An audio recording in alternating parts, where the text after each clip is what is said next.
نحمده ونصلي على رسوله الكريم أما بعد أعوذ بالله من الشيطان الرجيم بسم الله الرحمن الرحيم وسيجنبها الأتقى الذي يؤتي ماله يتزكى. معزز سامعین کرام، تاریخ اسلام اس بات پر شاہد ہے کہ دربار محمدی میں آ کر اقرار محمدی کرنے والے تمام صحابہ صدق و وفا کے پیکر، خلوص و للہیت کے مجسم نمونہ اور راہ خداوندی میں اپنا سب کچھ قربان کر دینے کا جذبہ رکھنے والے تھے، لیکن ان میں صدیق اکبر کی قربانی سب سے زیادہ روشن اور تابناک ہے۔ تاریخ ہمیں بتاتی ہے، واقعات اس بات کی شہادت دیتے ہیں، اگر ضرورت پڑی تو تلوار چلائی اور اگر ضرورت پڑی تو اپنا مال اللہ کے راستے میں قربان کر دیا اور اگر ضرورت پڑی تو خود تکلیفیں برداشت کر کے پیغمبر کی راہ رسانی کا انتظام کیا۔ الغرض صدیق اکبر کی زندگی قربانی اور مجاہدے سے عبارت ہے۔ محترم حضرات، جب ہم آگے ہجرت پر نظر ڈالتے ہیں تو قدم قدم پر صدیق اکبر کی قربانیاں دکھائی دیتی ہیں۔ پورا سفر ہجرت صدیق اکبر کی قربانیوں کا مجموعہ ہے۔ مکے سے لے کر مدینہ منورہ تک کا سفر اسلام کی ترقی کا سفر ہے، جس میں سب سے زیادہ قربانیاں صدیق اکبر کی ہے۔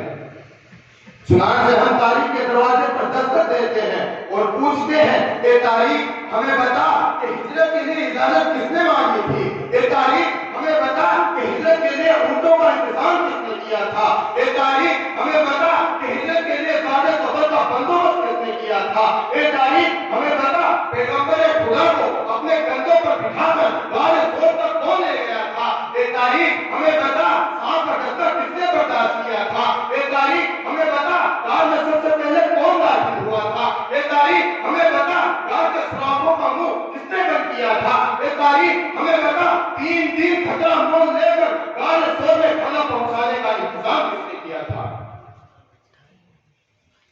تو تاریخ ہمیں جواب دیتی ہے،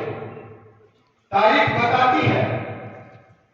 کہ سب سے پہلے جس نے کلمہ پڑھا ابو بکر، سب سے پہلے جو صحابی کہلایا ابو بکر، سب سے پہلے جو مومن کہلایا ابو بکر، سب سے پہلے جس نے 40,000 دینار آقا کے قدموں میں رکھے ابو بکر، جس نے عامر بن مغیرہ کو آزاد کرایا ابو بکر، جس نے بلال کو آزاد کرایا ابو بکر، آقا چل کے جس کے دروازے پر گئے ہیں ابو بکر، آقا کو جس نے اپنے کندھوں پر اٹھایا ابو بکر، جو غار میں سب سے پہلے داخل ہوا ابو بکر، جس نے چادر کو پھاڑا، سوراخوں کو بند کیا ابو بکر، جس نے اپنی گود کو بستر بنایا ابو بکر، جس نے اپنی گود میں آقا کو سلایا ابو بکر، جس نے سانپ کا ڈسا برداشت کیا آقا کو نہیں جگایا ابو بکر، جس کی آنکھوں کے قطرے نبوت کے چہرے پر آئے ابو بکر، آقا نے اپنا لعاب جس کی ایڑی پر لگایا ابو بکر، جو غار سے سب سے پہلے باہر آیا ابو بکر، جو معبد کی جھوپڑی میں سب سے پہلے پہنچا ابو بکر، آقا نے اپنا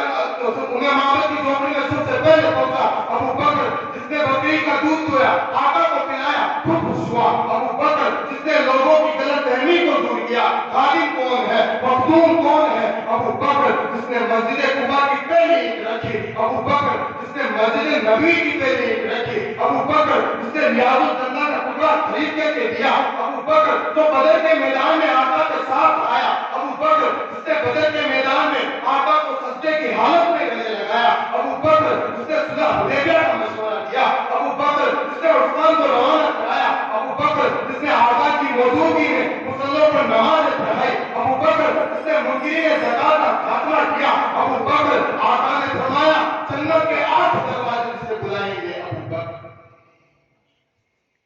ابو بکر پہلا،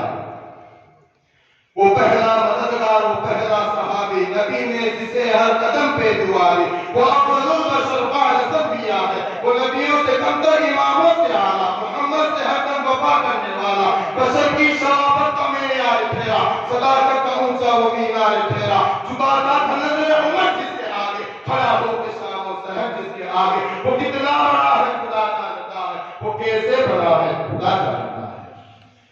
وآخر دعوانا الحمد لله رب العالمين.